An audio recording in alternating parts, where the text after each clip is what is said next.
विराट music. जोगे छोड़ी हमारा भुलाई गेनी गे, जोगे छोड़ी हमारा भुलाई गेनी गे, जोगे छोड़ी हमारा भुलाई गेनी गे, आंसू देख के हमारा रुलाई देनी गे, जोगे छोड़ी हमारा भुलाई देनी गे, आंसू देख के हमारा रुलाई देनी गे। डीजे नीतीश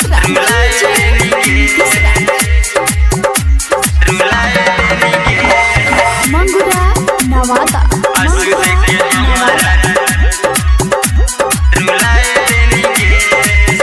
करहिन तू मीठी मीठी बतिया, साथे छोड़े बना हम तोर संगतिया, साथे छोड़े बना हम तोर करहिन तू मीठी मीठी बतिया, साथे छोड़े बना हम तोर संगतिया, जोगे छोड़ी हमारा भुलाई गेनी गे, जोगे छोड़ी हमारा भुलाई गेनी गे, जोगे छोड़ी हमारा भुलाई गेनी गे, आंसू देख के हमारा रुलाई गेनी गे, जोगे छोड़ी हमारा भुलाई गेनी गे, आंसू देख के हमारा रुलाई गेनी गे।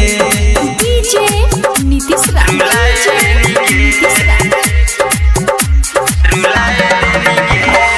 मंगुरा नवादा। आप अभी सुन रहे हैं विराट म्यूजिक की शानदार प्रस्तुति।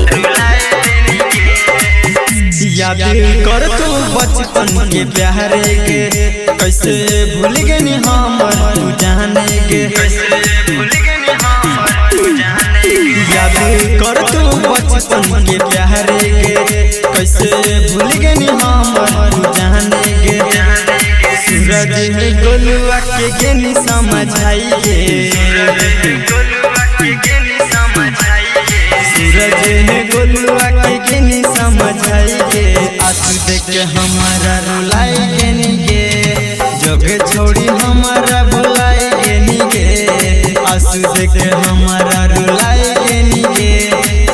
विराट music digital recording studio Yamuna Nagar Jagadhri.